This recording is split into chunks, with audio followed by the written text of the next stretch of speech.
Everyone, we're going to get started in a second. We'll just let everyone log in and then we'll get a move on. 2 minutes.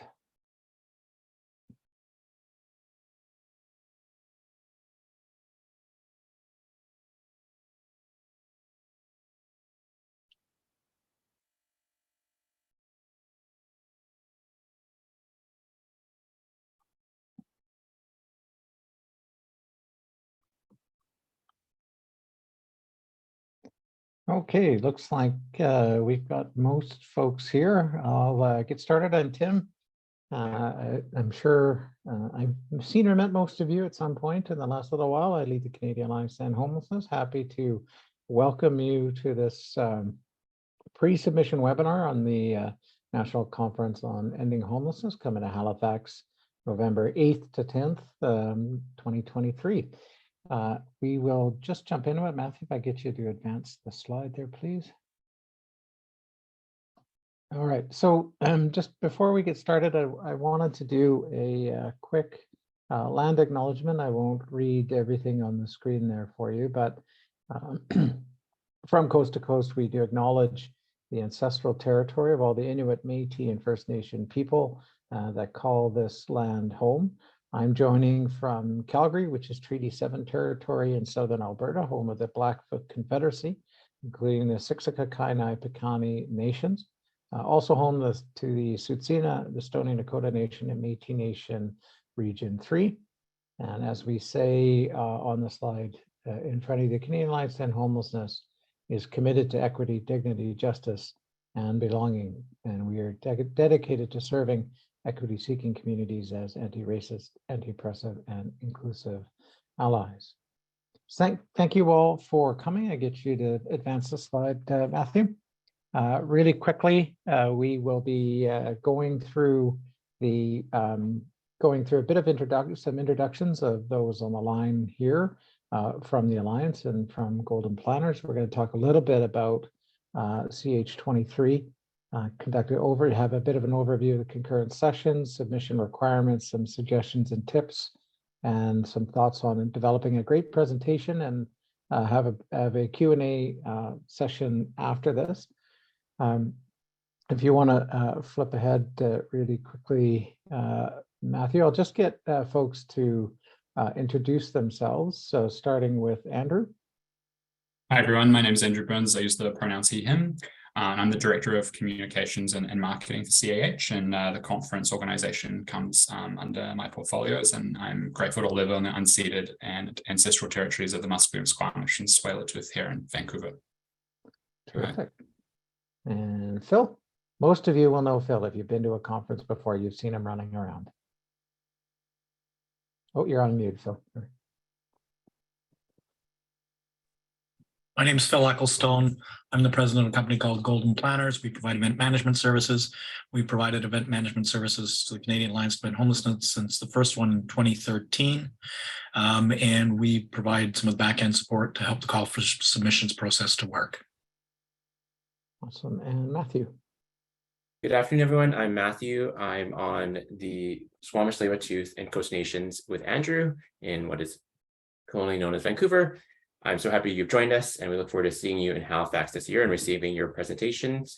I will be working with you on any questions you may have regarding call for presentations process, as well as registration for you as presenters, and any questions you will have for submitting your presentations files. And I look forward to hearing from you. Thank you. Thanks, Matthew. I get you to flip ahead to one more slide there, Matthew. So just a quick bit of housekeeping before I make just quick comments on the conference and turn it over to Andrew. Everyone is muted, so we've got a lot of folks on the line, so we're going to keep everyone muted. But feel free to chat with your colleagues. In fact, jump on the chat. Let us know where you're calling from, where you're dialing in from, rather, your organization. And we will also have at the end, as I said, we're going to have a Q&A, but that's going to be moderated. So please ask your questions in the Q&A tab that you see down on the bottom of your screen on the control panel. It's the fourth button from the left. And we're going to be recording this and posting it to the website in case you missed anything, you forgot something. or you wanted to share it with co-presenters or colleagues. And just jump ahead one more slide, if you don't mind, Matthew. So the National Conference on Ending Homelessness has been around. This will be our 10th year. We started our first conference in Ottawa in 2013. This is our 10th year, and it's grown to be kind of the largest homelessness conference in the country. The conference here, as it says, we equip policymakers, funders, researchers, advocates, and community leaders and frontline workers with the inspiration, information, tools, and training they need to end homelessness. That is a huge mouthful, all to say, our goal with this conference is to help accelerate ending homelessness in this country, right? It's also something like the annual meeting of the homelessness sector from around the country. And as you are thinking about your presentations, as you're thinking about what you want to bring to the conference, the one thing I want to really emphasize, and I think you should hear this emphasized across throughout this presentation, what we're really looking for from presenters are strategies, ideas, programs, tools, tactics, things that people who come to the conference can take home with them and put to work. We're not looking necessarily for things whether like it's kind of a show and tell. Show me this, let me show you this cool thing that we're doing, or the research project. We're really focused on solutions. The question we always ask in the back of our minds when we're evaluating these presentations is, what is going to help accelerate ending homelessness in community? And in every conference, every one of these conferences we've been to, and the ones that in the States that was kind of the inspiration for this, I always can take something that I could take and put to work in a community, right? It's really, really important that people leave with something that they can, an idea, a program model, a policy idea that they can take home and put to work, right? So please remember that is like the prime directive of presentations for the conference.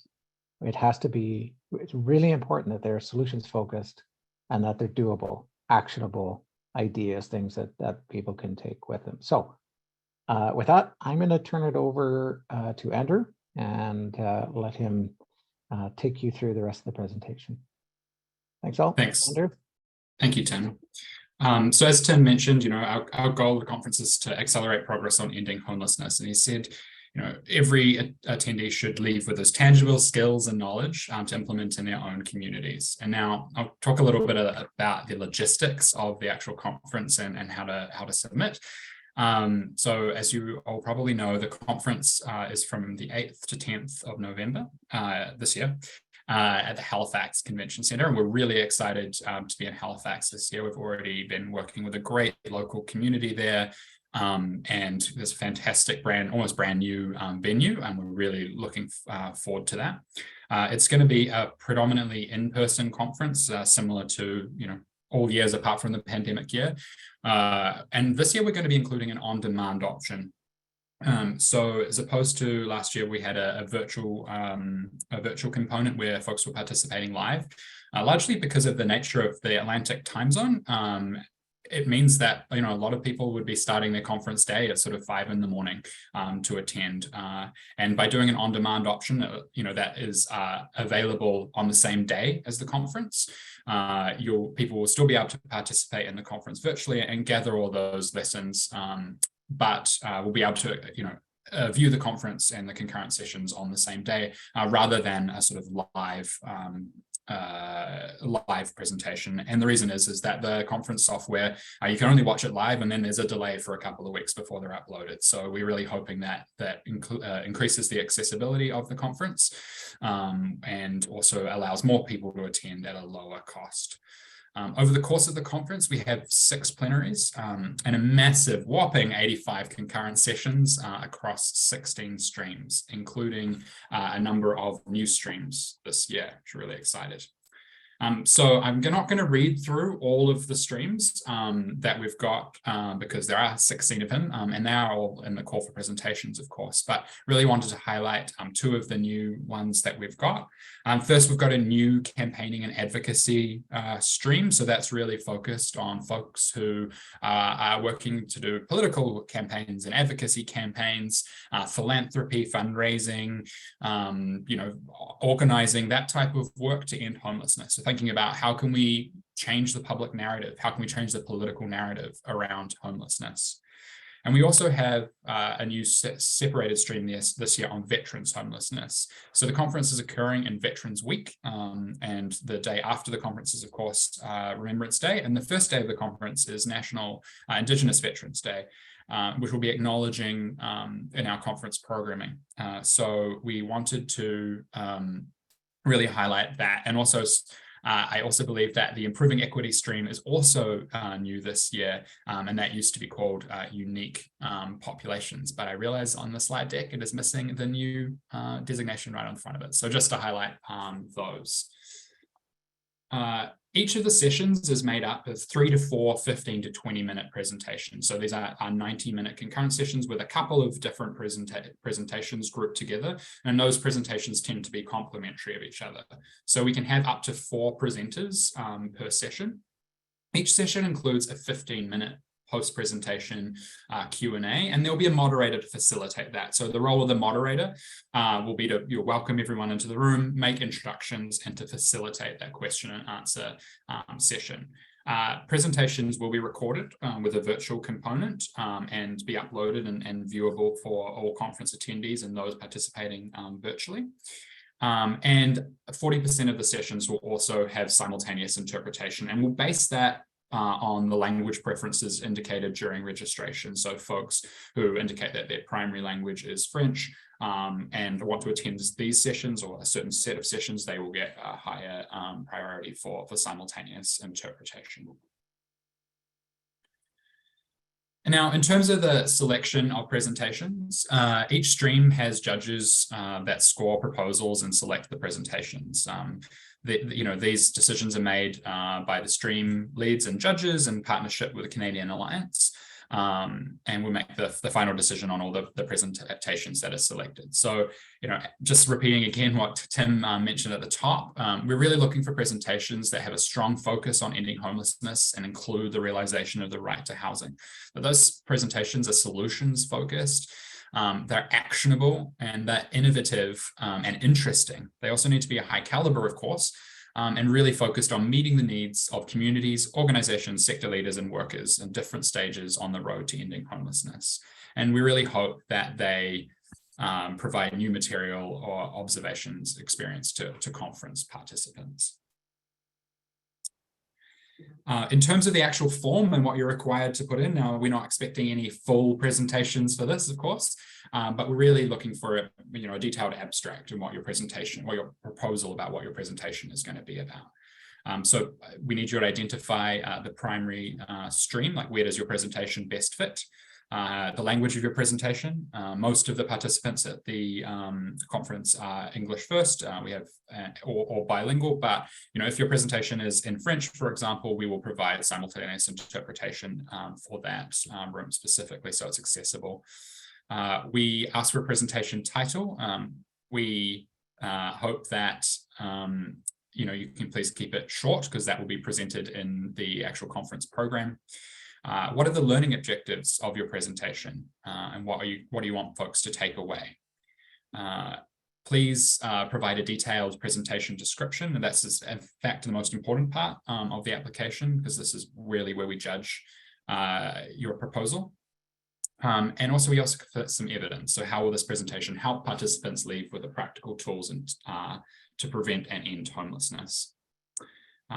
We also ask that folks provide the description for the conference program, if that's separate from, well, that will be separate from your description, and clear and concise description that can be printed easily in the conference program, as well as presenter biographies, which will be shared with the moderators at the session, so you can easily facilitate introductions. We'll also be asking if folks with lived experience of homelessness are included, and having lived experts will certainly help in terms of the judging of your presentation, but certainly not including lived experts, certainly doesn't exclude folks either. We'll also just ask a few quick questions around, social media promotion of the conference and, whether to be interviewed by media, etc. afterwards. And those certainly don't impact, whether your presentation will be successful or not, but just helpful for us to know at this stage. All right, so just a couple of handy tips. As I mentioned before, including lived experts is not mandatory, but it certainly will increase chances of selection, and also including folks from other equity-seeking groups or other equity-seeking lenses is really important too. You will have a much better chance of your proposal being selected if your presentation is geared to giving participants clear, effective, and actionable solutions to end homelessness. And please ensure that your proposals are really sensitive to reconciliation, diversity, equity, and inclusion. Please ensure that all of your slides and materials are appropriate and thinking about your presentations with those lenses applied. We are, of course, especially interested in Indigenous content from Indigenous organizations and individuals. But if you are presenting in the Indigenous stream or on Indigenous homelessness in another stream, presentations must include Indigenous presenters. I'll hand it over to Phil now, who's going to run us through developing a great presentation. And Andrew, I think we should do the same thing we did last year and just put up all 6 of them at the same time, so we're not bouncing back and forth. There you go. When you're developing a great presentation, the first thing I recommend is developing clear goals and objectives. You want to know how you're going to impart the information to the audience. And I would suggest repeating your goals and objectives at the beginning of your presentation and at the end of your presentation when you explain how you delivered on these goals and objectives. You're trying to help the people understand what they are going to learn and what they are going to achieve. Goals and objectives are like a roadmap of your presentation. And I'd suggest you use active verbs and be confident in your statements. Developing a presentation outline will also help give form to your presentation. It gives you a structure. I'll say that there are 3 different components to your presentation. There is your introduction, there is the content, and then there is the conclusions. The content, I would suggest that in the length of presentation that we're talking about, you should be touching on 3 to 4 areas of content that will help deliver your goals and objectives. When you, as I mentioned before, it's good to wrap up with a summary of how your presentation met your goals and objectives and how people learned from you and the solutions that they're able to take home. You don't have to use a slide deck, but if you are going to use a slide deck, remember that it is audiovisual support to your presentation. I like to say that it's just to help reinforce your points, because you, the presenter, are actually the star of the show. Make sure that your slides are easily readable. And if you've got words on them, make the text large and easily readable. Keep it to 1 idea per slide. Don't put multiple ideas on the deck, because it'll cause confusion for your audience. Use contrast, be clear and crisp. And after I finish this a little bit, I'm going to put a link in the chat to a YouTube presentation on death by PowerPoint. For anybody that's looking for information on how PowerPoint can be detrimental to your presentation, this is a good example. I think it's always important when you're making a presentation to rehearse your presentation. Go through it from beginning to end so you can realize which points you want to add emphasis to. It's a good idea if you can find someone to watch your presentation, whether it's a colleague or even a family member, so they can point out things that you might miss. We ask you to give us your presentation in advance, and it's very important for us that you hand your presentations in on time. It may seem like we're asking for it a long time in advance, which is really, it's usually within the last week. But when you keep in mind that we are dealing with something like 250 presentations, they all came in the day before. We just have no time to organize them and get them set up so that you can have a good experience on site. And as mentioned before, We're really looking for presentations that are sensitive to diversity, equity, inclusion, and belonging. Next slide. If you are selected as a presenter at the conference, you will need to submit your presentation in advance through the online portal, as I mentioned a moment ago. All presenters must be in person at the conference. This is because most of the people are going to be at the conference, so the presenter should be as well. And I think we've all experienced that virtual presentations in person are not as effective as in-person presentations. We ask that you arrive 15 minutes before your session for your technical check and to greet participants as they arrive. Some may have questions before the session starts, and feel free to linger a little after the presentation ends so that you can answer any other questions that come up. Please answer questions and comments in the Q&A posed to you by the moderator from the in-person audience. We are using moderators to help ensure good, I'm going to say, protocol, and everybody gets the opportunity to be recognized. And with that, I will turn it back to Andrew. Thanks, Phil. So I just wanted to give a little bit of an update on the costs. In previous years, we have launched the registration around the same time as the call for presentations. And this year we're a little bit delayed, and that's because we're currently finalizing costs for registration. So the first thing to note is that the lead concurrent session presenters do receive a discount on the registration costs, obviously, to acknowledge the amount of effort and contribution that goes into presenting at the conference. And so just to underline what the lead concurrent session presenter is, it's a bit of a confusing and wordy title, but essentially it's the person who's leading each of the presentations in a session. So if there's 3 to 4 presentations, there's 3 to 4 lead concurrent sessions. If there are 2 presenters for one presentation, only one of those people is the lead concurrent session eligible for the discount.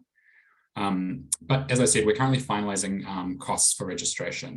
Now our aim for this conference is to break even, but as we all know, the price of everything has increased quite dramatically, and quite specifically in the conference space too. We are really this year focusing on seeking a higher level of sponsorship, and considerably higher level of sponsorship to offset these higher costs, while we are aiming to keep the conference as accessible as possible from a price perspective. It's also important to note that our registration costs haven't changed since 2019, and as a result of this, we're looking at about a 15% increase this year, and we are trying to increase this by the lowest amount we can. I do also want to note that, the majority of participants and attendees of the conference do receive a discounted rate anyway, either through the early bird registration, which makes up the bulk of our registrations, but also through the, the presenter registration costs, student registration costs, and actually most importantly, through the full bursaries for lived experts and the deeply reduced registration costs for lived experts as well.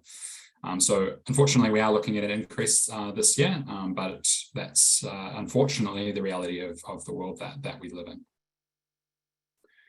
Now, if you have any questions after this, we're going to jump into the Q&A in a second, but there's 2 important contacts right up on the screen in front of you, and these are accessible on the conference website, but just so you've got them in front of you, and you'll be able to review the slide deck afterwards as well. So if you have questions around speaker coordination, Nick Hector on Phil's team is the person to go to. And then if you have any questions around registration or any questions around the conference in general, please feel free to get in contact with Matthew or in contact with our general email, which is info@caeh.ca. Right, and with that, I will stop sharing my screen and jump into a Q&A session. Just open up the Q&A on my. Maybe we can leave that slide up there if you want. But anybody that has a question, please jump into the Q&A. And if you want, would you like me to just go through the questions? Yeah. Or would you like to? Okay. Why don't you do that? All right. Elaine is asking, we have 5 or 6 people with lived experience who are coming together to create a workshop. Knowing there is a limit of 3 people, can we submit a proposal to have 2 sessions led by half the group in each session?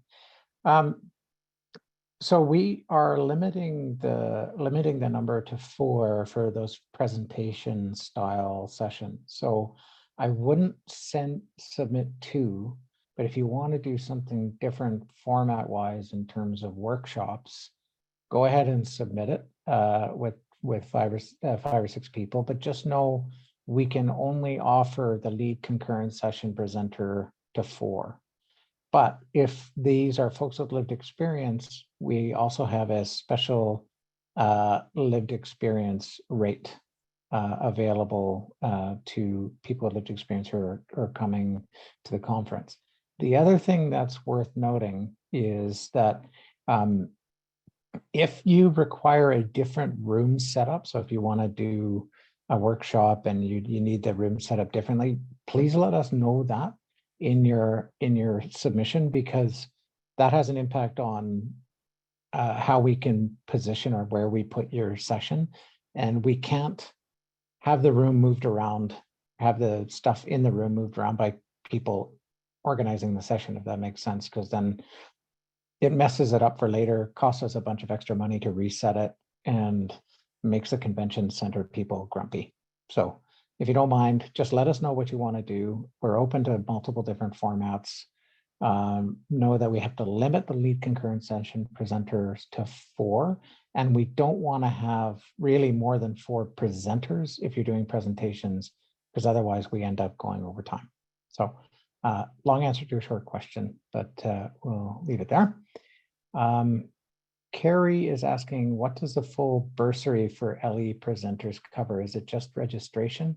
I'll just trying to predict how much funding I'll need to source for LE presenters. So we have a bursary program for people with lived experience. Right now, we don't have lots because it's a bit expensive, right? So you can apply for a lived experience bursary. Doesn't mean you're guaranteed to get it if you're submitting to present. So just note that. But if you're successful in getting a lived experience bursary, that would, from outside Halifax, there's 2. There's a local and a national. If you get the national, that includes a per diem, so $75 a day just to help you get to cover some incidental costs while you're at the conference or on the way here or on the way home. Travel, so flight, hotel, taxi, your transportation to and from the airport. We feed you while you're at the conference. So there isn't like an extra meal allowance. And for people who have special needs, for example, childcare or other unique needs, we on a case-by-case basis, we can provide a bit of additional support. So that's what's in the bursary. But just note there's also a deeply discounted lived experience registration rate as well. Okay.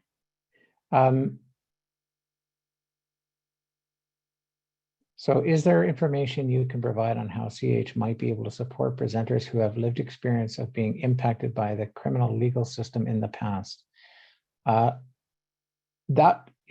probably requires a bit of a conversation offline, because I'm not sure specifically what you mean by that. There's certainly no barrier to people coming if they have a criminal record, if that makes any sense. And there are supports provided on site, peer support and other things for people with lived experience. But maybe we'll get you to send an email, and I'll ask Matthew to put his email in the chat, and you can reach out to Matthew and we can work out a solution. Is it possible to have multiple presenters for one presentation? From Dwayne. Yes, but we prefer not.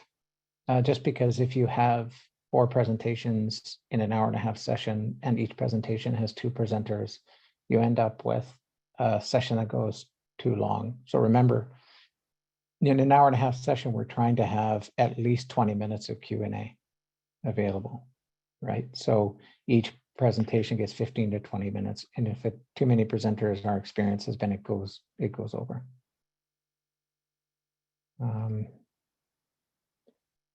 All right, another question from Ashley.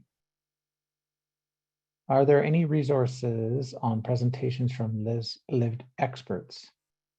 I'm not aware of any, but you might want to reach out to the Canadian Lived Experience Leadership Network. They are organizing the lived experience stream for the conference. I don't know, Andrew or Phil, if you have any other thoughts on that. Okay.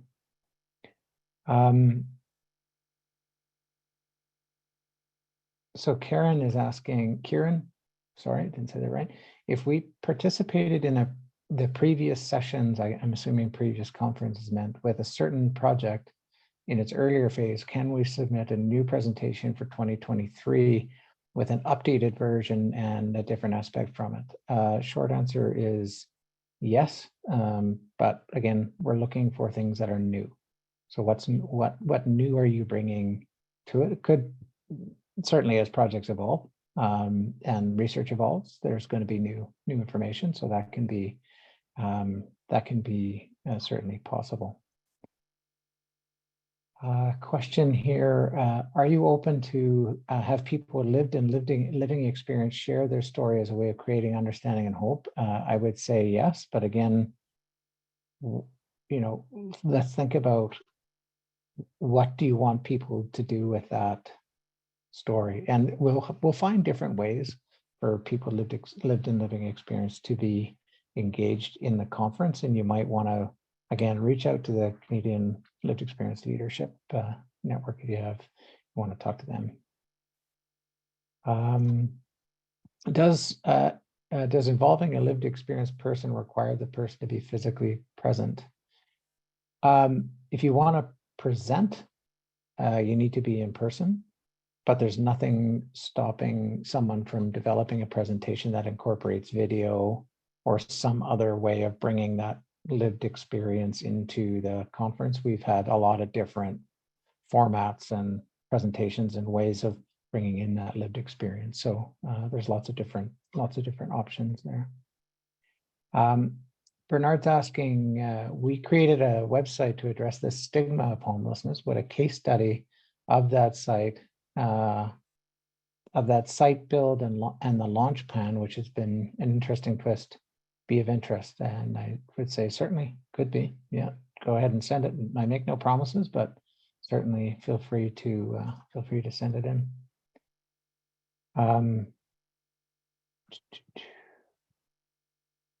Can you have a room set up in a circle setting for Indigenous presentations? Yes, actually, all of our Indigenous streams are set up in a sharing circle format.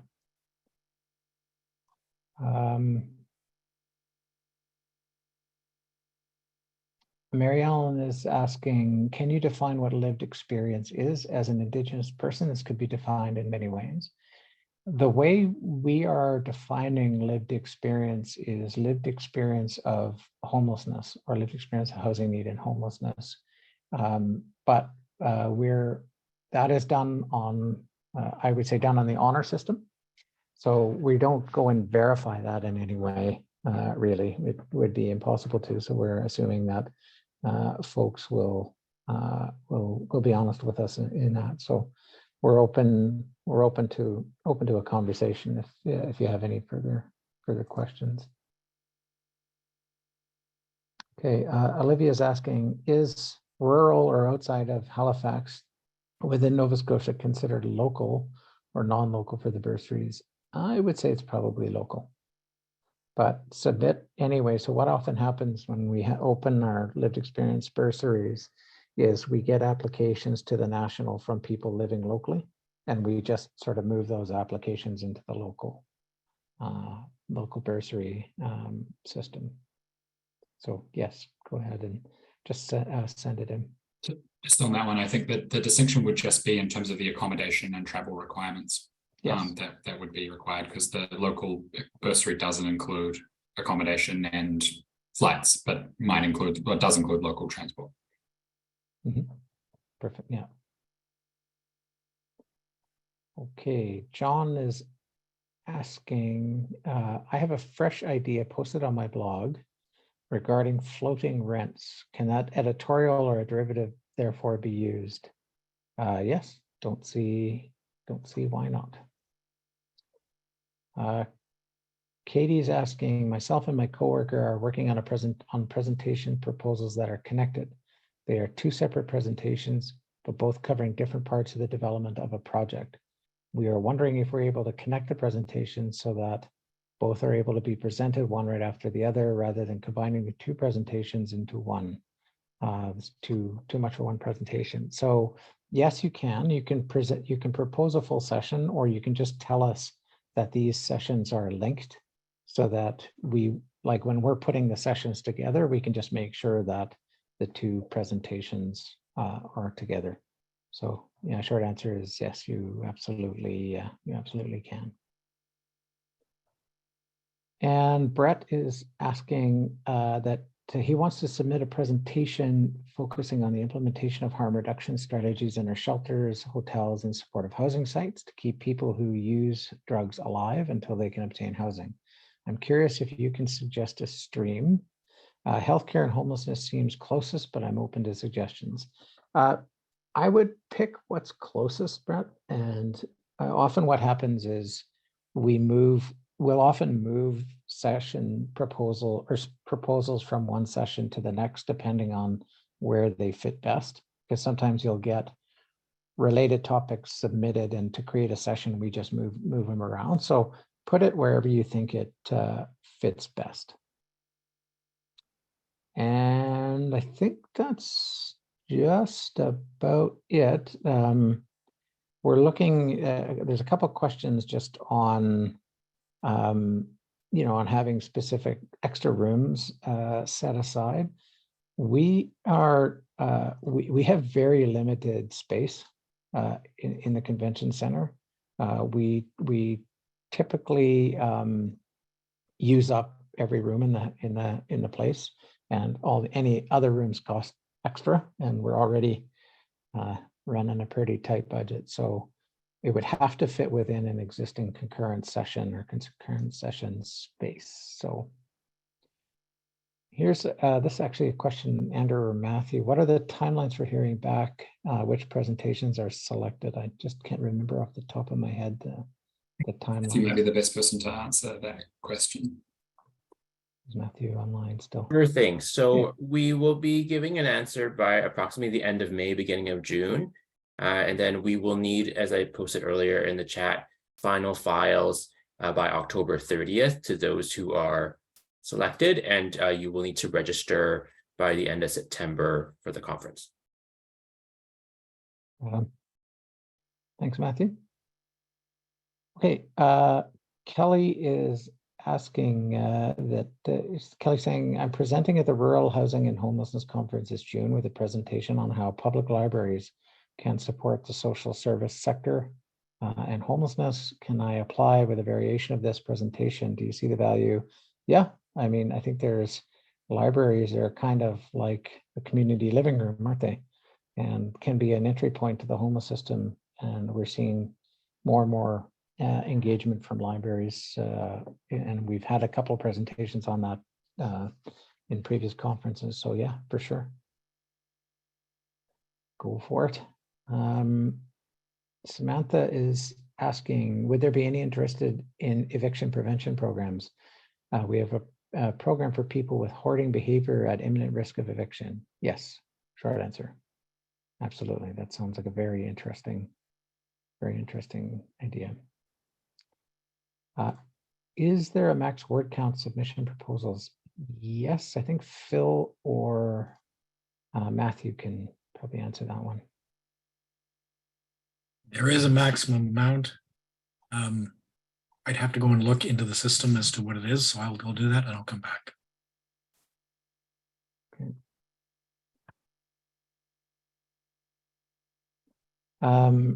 We have a question here about international presenters. Yeah, we often get presentations from other parts of from around the world. Andrew seems to draw people from New Zealand. I'm not sure what is going on in New Zealand, but there's always a throng of New Zealanders at the conference. We do get presenters from all over the world. So yes, we're certainly open to hearing from people outside Canada. And just to build on that as well, we do welcome obviously attendees from around the world, as well as presenters, and there's certainly no limit on where you can live to attend virtually as a participant either. That's available anywhere in the world. Anna's saying, I presented pre-COVID in Winnipeg and Calgary. Could I submit for the East Coast? Yeah, go for it. Okay, I'll just pause a minute, see if there's any other questions come in. I don't know, Andrew or Matthew or Phil, is there anything that we missed? I'm going to go back to the query about maximum number of words. In different parts of the submission process, there are different answers to that question, but the main description is limited to 300 words. Okay. Great. Olivia, sorry, I got a couple more questions come in. Olivia's asking, is there any prioritization for Canada / Nova Scotia for presentations? We try and get a good mix. So we're trying to get a broad representation, broad cross Canada representation. There's certainly we'll want to have stuff from Nova Scotia, but we totally can, we want to get, we just want to get a broad representation. And Ashley's asking, can you change your biography after you submit? Short answer is yes. I believe we can. Yes, you definitely can. Tim, there's a question in the webinar chat from Elijah. They want to present on the methodology, findings, and recommendations of the 2022 Winnipeg Street Census, the pit count. Would we be interested? Sure. I mean, ultimately, I think it's folks need to know that we always get far more submissions than we can take. Right. And so we're looking at what is going to advance an end to homelessness. Right. We're looking for a broad mix of presenters and presentations from different parts of the country. And the question that is always asked is, does this advance ending homelessness? Right? Is this something that an attendee will learn about and take home and put to work? So, the more thought you put into your presentation proposal, and the better you can answer that question, the better your chances of selection. So lots of interesting ideas, and we've got a huge program and a huge range of like a large sort of number of areas of focus, but there's lots of stuff. This work is evolving really quickly, and there's all kinds of things we may not know about that would make really great presentations. So don't feel free to run the flagpole, run it up the flagpole and see who salutes. I think it's worth a try. One last thing I wanted to add, Tim, is that while we'd like to accept all the presentations, we routinely receive more presentations than we have space for. Yeah. And that's sort of why there are so many streams, why there's so many concurrent sessions. But at the end of the day, there will still be some people that we don't have space in the program for. And if a presentation is not accepted, does not mean that we don't think it's good. It may be that we just don't have space or it doesn't fit with other ones. Yeah, great point. We've got one more question here. Would a presentation on a new in-reach outreach shelter program be something interesting? Yes. I just wanted to remind everyone that in 2 weeks tomorrow, April 28th, is the presentation deadline for submissions by 11:59 p.m. Eastern time. So please submit your presentation proposals by then, and we will review them within the next month and get back to you shortly thereafter. And again, if you have any questions, please email info@caeh.ca and we'll respond to you expediently. So there's just one more question in the chat here around, is there anything we can do to support folks from outside of Canada with past criminal convictions to enter Canada? The short answer is there's not a huge amount that we can do. You need to go through the process with IRCC, which is the Immigration Department in Canada. to get a specific type of visa and clearance. If there's any supporting documents just around the conference itself, we may be able to help. And I think I've got an email from this questioner that from earlier in the week that I need to get back to on that. But just for everyone's information, yeah, it's a government process, and you need to contact the Canadian government. Yeah, and you can usually do that depending on where you live. If this is in the United States, Canada has consulates in cities around the US, and I believe this is from California. And I know we have consulates in like Los Angeles and San Francisco, I believe. So just have a look for the Canadian consulate, ask them what the process is. And if there are supporting documents or like a letter to say this thing is real and, you know, you've been accepted as a presenter or not, you know, if your presentation is accepted, then, you know, we'd be happy to help you with that. I think that's it.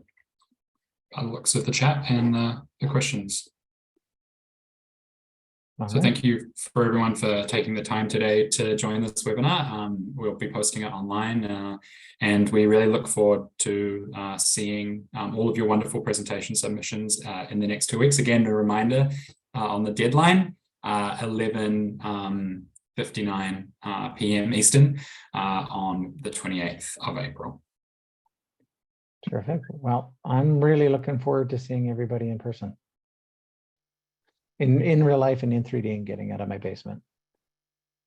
All right. Thank you all very much. Again, if you have any questions, feel free to send them in. I think, Matthew, you were saying info@caeh.ca. And we'll get back to you as soon as we can. Thank you all very much. Look forward to seeing you. Everyone.